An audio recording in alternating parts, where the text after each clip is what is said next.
So the Donald Trump clown show continues, and to be perfectly frank, the best way to beat Trump is just laugh at him. He's kind of like Pennywise, the dancing clown that wants you to be scared, and the fear makes Pennywise slash Trump more stronger. But your best bet is just to laugh at the guy. And when you see the stuff that he says on the daily, you're like, yeah, the guy's a total clown.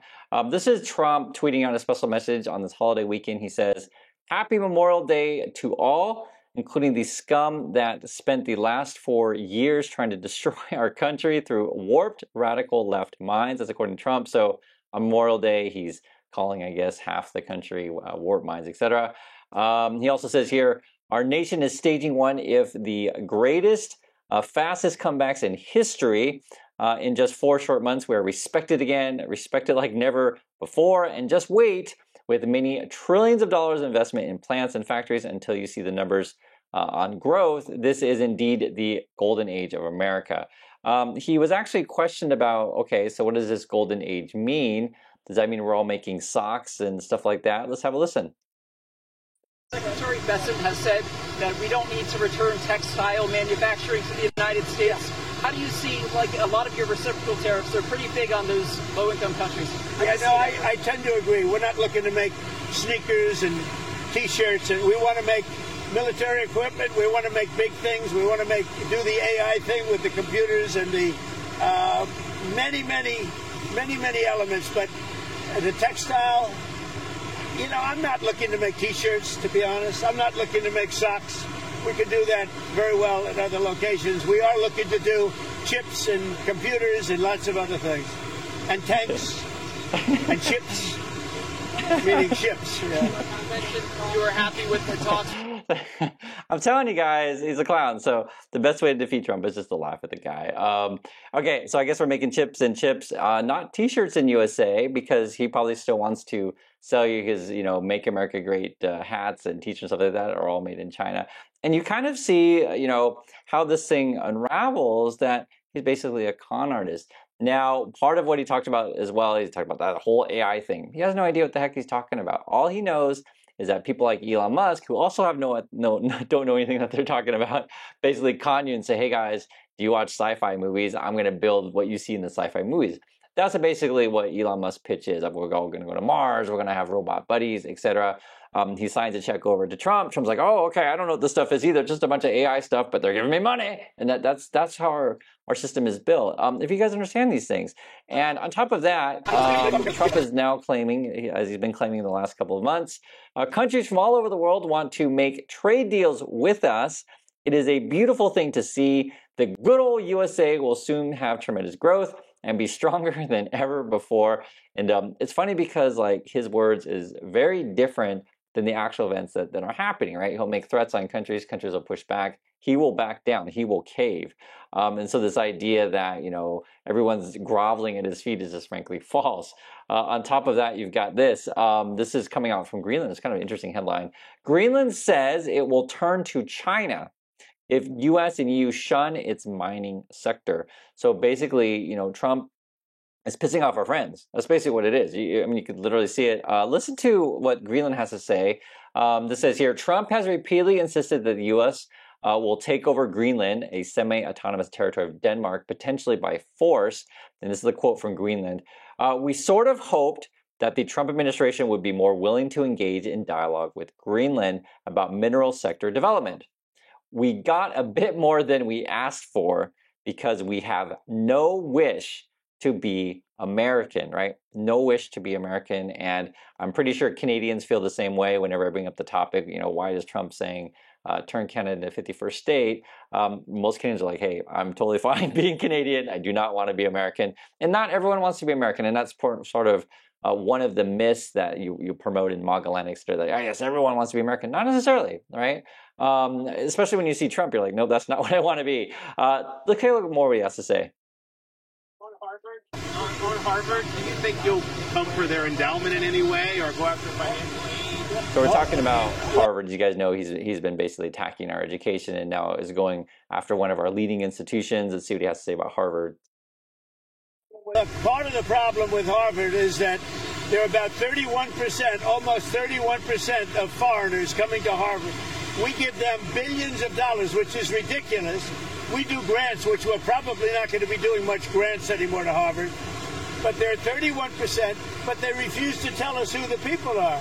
We want to know who the people. Now, a lot of the foreign students we wouldn't have a problem with. I'm not going to have a problem with foreign students, but it shouldn't be 31%. It's too much because we have Americans that want to go there and to other places, and they can't go there because you have 31% foreign. Okay, now, so this is a complicated topic, but let me phrase it in different ways, okay?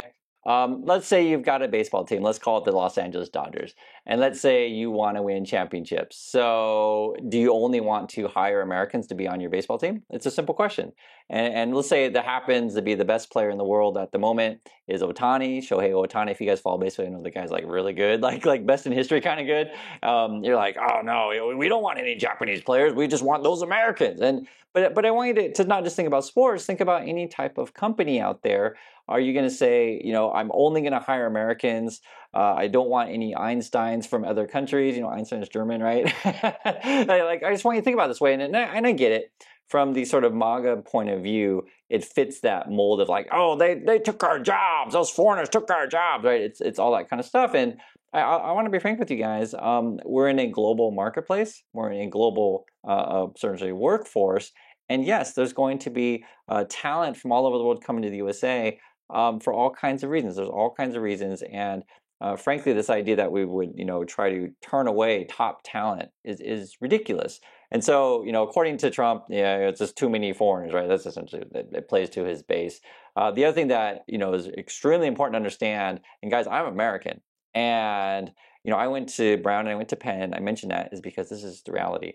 Many foreign students, they pay full tuition and it funds Americans like myself in order to go to school. It does, because they're paying full tuitions. I'll give you an example. You guys may not know this.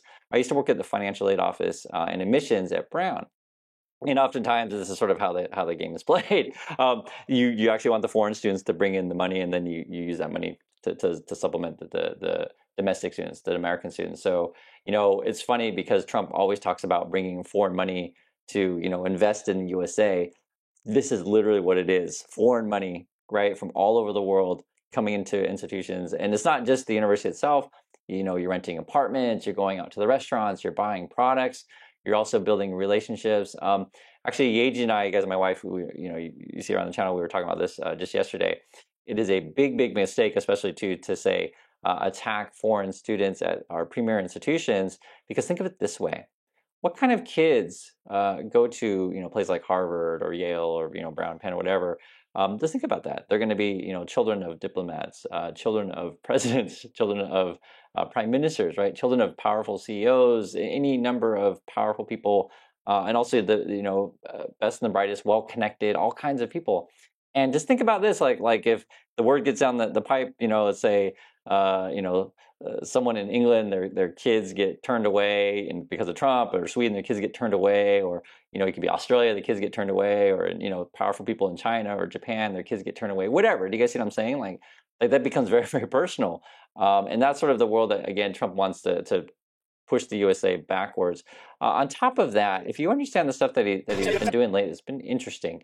He made this tweet here. I'll show it to you guys. It says, I'm considering taking $3 billion of grant money away from the very anti-Semitic Harvard, at least according to Trump, and giving it to trade schools all across our land.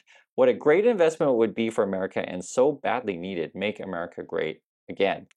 Now, I want to make this clear. Trade jobs can actually be quite good, and I have no problem with investing in trade schools. If you guys may or may not know this, I grew up working in construction, insulation. So guys, I know all about fiberglass, asbestos, etc. I grew up in Oregon. I've talked about this several times on the channel. People don't realize it. Like, I literally grew up working these kind of jobs. I picked berries, grew up in construction, commercial, not residential. I drove Fords around, right? Had to move all sorts of stuff, right? And it's a dirty job. Let's be frank, it's a dirty job, but it is a skilled labor, and you do need to be trained to do these kind of things. But it's not just, say, construction. You know, you need technicians. You want people to, you know, there's always going to be a need for people to install, fix air conditioning, etc. These are important jobs. I make no bones about that. However, you want to fund everything. I think the problem with the way Trump talks or these people is like it's either one thing or another. It's absolute Why can't America do everything? Why can't we provide opportunities for everyone? However, the real way to push America forward is to continually keep investing to attract the top talent to the USA. So it is a complicated topic. I want to hear more thoughts from you guys, but I do think it's important. And then at the moment, Trump is like telling all these schools that he wants lists of foreign students, text messages, emails, et cetera, et cetera, et cetera. Let's be honest with you guys, it's Gestapo level kind of stuff, and it may or may not be a smokescreen because oftentimes they're covering up for something else. So, for example, this came out today. Trump Media Group plans to raise $3 billion to spend on cryptocurrencies. So essentially, Trump's family are profiting off the presidency, this kind of stuff. So he'll throw out those dog whistles of like, oh, those foreigners are taking your spots at Harvard, and those foreigners are taking your jobs, right? But this is what it is. Trump's a deeply corrupt person. He's a divisive person. You can see it in his language. You see it in the things that he says. And he's all about enriching himself. That's it. And in my opinion, people who go into public service should serve the public good, work on bringing people together, and work on putting the country in the right direction. I understand for some people they say, yes, Chris, country in the right direction is what we should be doing, but you're wrong. We all want to go work in factories. Maybe. And if that's you, please write in the comments if that's your goal. It might be. I don't know. I mean, I guess that's the way Trump talks, and that's what his base wants. It sounds strange to me. But when you call them out on sort of what I think is the real issues is the Trump corruption, this is what they say. This is how Trump defends himself. So listen, it says, TMTG, so that's the Trump Media Group, I think, said in a statement that, quote, apparently the Financial Times has dumb writers listening to even dumber sources, but did not comment further. So when you call them out on their corruption, they'll just say, oh, you're just dumb. You're just fake news. That's all they ever say.